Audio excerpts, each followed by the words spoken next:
আন্তরিক ধন্যবাদ স্টুডেন্ট শান মন্ডল মহাশয় 990 চ্যানেলের ভিডিওটি ক্লিক করার জন্য। স্টুডেন্ট, এখন আমি তোমাদের দেখাবো ক্লাস 7-এর সেকেন্ড ইউনিট টেস্ট বাংলা কোশ্চেনের যে প্রশ্নপত্রটি দেখতে পাচ্ছ। দেখো এই প্রশ্নপত্রে প্রশ্নগুলি কী আছে এবং এর উত্তরগুলো কত সোজা একবার দেখে নাও। এবং এই প্রশ্নগুলি ধরে তুমি অবশ্যই আগে থেকেই সেকেন্ড ইউনিট টেস্ট পরীক্ষা দেওয়ার আগেই প্রস্তুত হয়ে থাকবে। ওকে, তো ভিডিও শুরু করার আগে তোমাদের রিকোয়েস্ট, ভিডিও ভালো লাগলে অবশ্যই একটা লাইক করে দিও। একের বলছে দেখো সঠিক উত্তরটি নির্বাচন করো। একের বলছে দেখো রবীন্দ্রনাথ ঠাকুরের লেখা আমার সোনার বাংলা গানটি প্রথম গাওয়া হয় 1905 সালের কতই আগস্ট? দেখো এই 25শে আগস্ট, এটা তোমার অ্যান্সার হবে। দুইটা বলছে সুবর্ণ যুগ আসে যার হাত ধরে। সুবর্ণ যুগ আসে কিসের জন্য? সবুজ ফসলের হাত ধরেই সুবর্ণ যুগ আসে। ওকে, স্বদেশী মিটিং এর রীতি কী ছিল? স্বদেশী মিটিংয়ের রীতি ছিল দেখো নেতাজির বক্তৃতার আগে নজরুলের গান। এটাই ছিল সঠিক, এইটাই তোমার হবে। ওকে, নেতাজির বক্তৃতার আগেই নজরুলের গান হবে, তারপরে নেতাজির বক্তৃতা হবে। চারের বলছে দেখো কাল থেকে মনে মোর লেগে আছে খটকা, ঝোলা গুড় কিসে দেয় সাবান না পটকা। অর্থাৎ এইটা তোমার অ্যান্সার হবে। এখানে বলছে দেখো পাঁচের বলছে এইখানে এই বানানটা একটু ভুল হয়েছে, এখানে হবে কোন। ওকে, কোন বানানটি সঠিক নয়। এখানে দেখো সমস্ত বানানই সঠিক, কিন্তু এই লবণ বানানটা সঠিক নয়, ল ব মূর্ধন্য হবে, এখানে দন্তেন্য দিয়েছে, অর্থাৎ এটা ভুল। ছয়ের বলছে দেখো মাথাটা কেমন ঝিমঝিম করছে। এখানে কি বলছে? ঝিমঝিম। এই চিহ্নিত শব্দটি যে ধরনের ধনাত্মক শব্দ সেটা কি? ঝিমঝিম। এখানে দেখো ভাব প্রকাশ করছে। ওকে, অর্থাৎ এটা ভাব প্রকাশক শব্দ। সাতেরটা বলছে দেখো গঠনগত দিক থেকে শব্দকে যতগুলি ভাগে ভাগ করা হয়, গঠনগত দিক থেকে শব্দকে দুই ভাগে ভাগ করা হয়। আটেরটা কি বলছে? গলায় গলায় ভাব।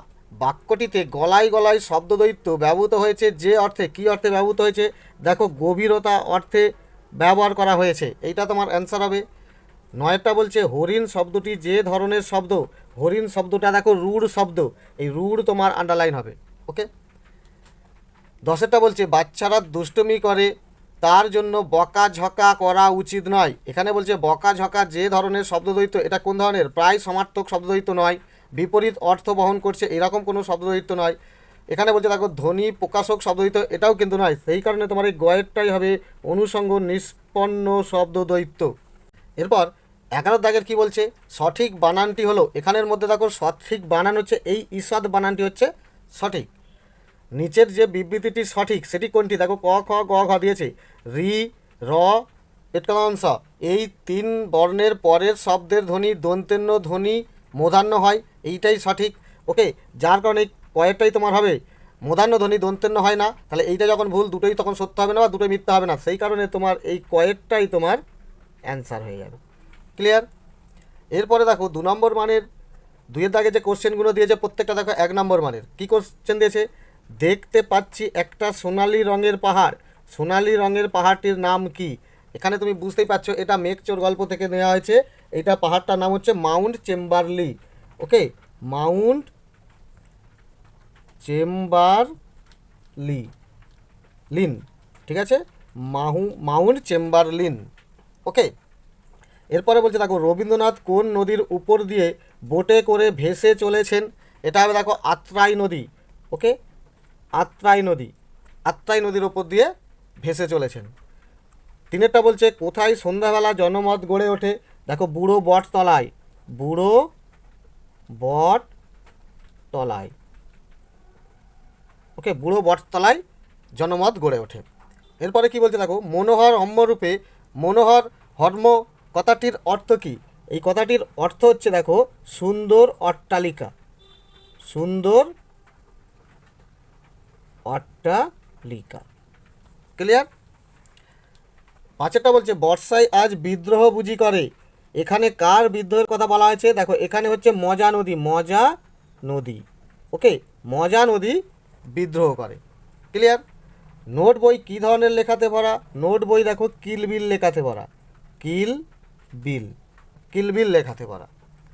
চলে যাওয়ার সময় রেখে যায় জলীয় চিহ্ন, কাদের কথা বলা হয়েছে? এখানে দেখো শামুক, ঠিক আছে। ওকে, অর্থাৎ মাংসল পদযুক্ত জীব, ঠিক আছে, শামুক বা এখানে বা দিতে পারো, বা মাংসল পদযুক্ত জীব। ওকে, যে সমস্ত জীবেদের গমন অঙ্গ মাংসল পথ তারাই বেশিরভাগ ক্ষেত্রে জলীয় চিহ্ন রেখে যায়। ওকে, যেমন শামুক।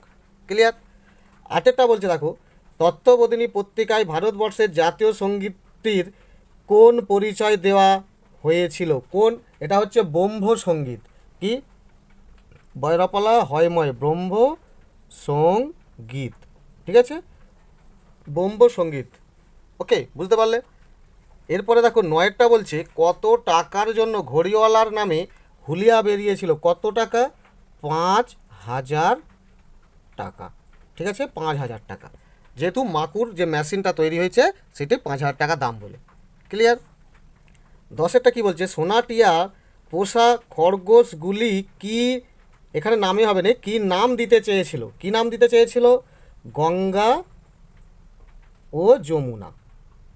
ওকে, আবার দুই বোনের মধ্যে এই নিয়ে আবার গন্ডগোল লেগে যায়। বড় বোন কান মুলে দেয় যে আমার খরগোশের নাম হবে গঙ্গা আর তোমার নাম হবে যমুনা। কিন্তু আগেই টিয়া বলেছিল আমি আমার খরগোশের নাম রাখবো গঙ্গা আর তোমার নাম হবে যমুনা। ক্লিয়ার? যাক, গঙ্গা যমুনা এই দুটো নাম রাখতে চেয়েছিল। 11টা কি বলছে দেখো, হোটেলওয়ালাকে কে রোজ খিচুড়ি বানিয়ে দিত? কে? জাদুকর। জাদুকর। ওকে, জাদুকর হোটেলওয়ালাকে রোজ খিচুড়ি বানিয়ে দিত। 12টা বলছে দেখো, সোনা টিয়ার পাত্তা ফাঁদে শেষ পর্যন্ত কে পড়ে গিয়েছিল? কে পড়ে গিয়েছিল? পেয়াদা। কে? পেয়াদা। ওকে, এই ছিল তোমার 2 নম্বর দাগের প্রতিটা যে 1 নম্বর মানের কোশ্চেন, এই তার উত্তর। খুব সোজা। এরপর 3 দাগেটা কি বলছে দেখো, তোমাকে এখানে 6টা লিখতে হবে, প্রত্যেকটা 3 নম্বর মানের।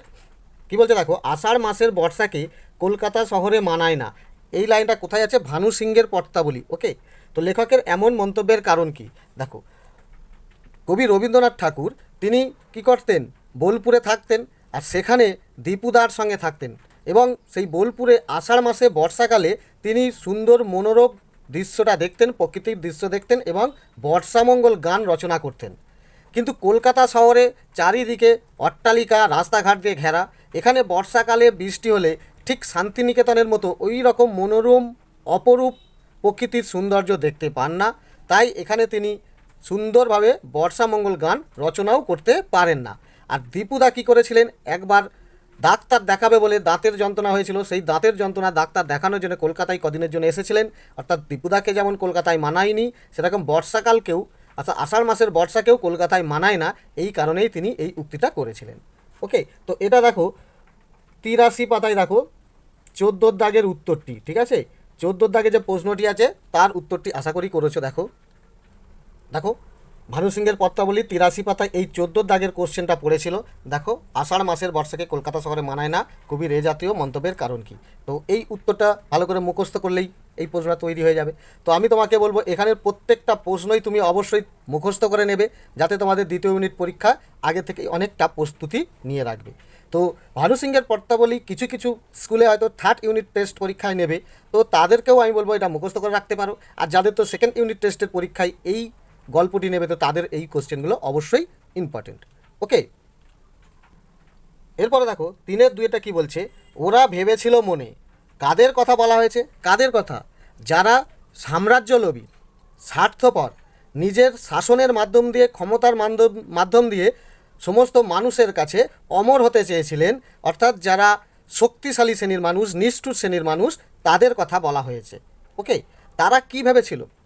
তারা ভেবেছিল বড় বড় অট্টালিকা, বড় বড় স্মৃতিসৌধ, ঠিক আছে, বিভিন্ন সমস্ত কারুকার্য সৃষ্টি করে কিছু স্মৃতি রেখে গিয়ে ওই স্বার্থপরলোভী, সাম্রাজ্যলোভী মানুষরা অমরত্ব হবে, অমর হয়ে থাকবে, এই ভুল ভাবনাটা ভেবেছিল।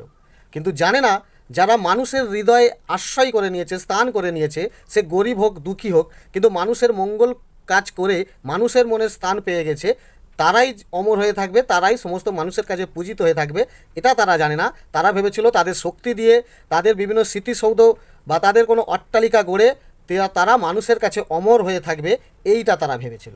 ওকে, অর্থাৎ ভুল ভেবেছিল। এটাও দেখো তুমি স্মৃতিচিহ্ন কবিতার মধ্যেই পেয়ে যাবে। এটা দেখো 72 পাতাতে, দেখো তুমি এটা 10.1 নম্বর দাগের কোশ্চেনটা পেয়ে যাবে। দেখো দেখো এখানে দেখতে পাচ্ছ এই কোশ্চেনটা তোমাদের পড়েছিল, তো এটা মুখস্থ করে রাখবে।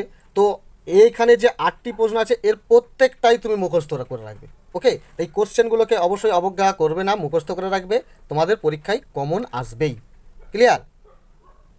এরপর 3 দাগের কোশ্চেনটা কী বলছে দেখো, এ ছবি আমি পরেও দেখেছি, কার লেখা, কোন পাঠ্যাংশের অংশ? এই লাইনটা কাজী নজরুলের গান পাঠ্যাংশের অংশ, কার লেখা? রামকুমার চট্টোপাধ্যায়ের লেখা। ওকে, কোন ছবির কথা বলা হয়েছে? এখানে যে কাজী নজরুল ইসলাম মুখ ভর্তি পান নিয়ে গলায় হারমোনিয়াম ঝুলিয়ে যে গান করত সেই ছবির কথা বলা হয়েছে। ওকে, তো এটাও দেখো তুমি 68 পাতাতে পেয়ে যাবে, দেখে নাও একবার।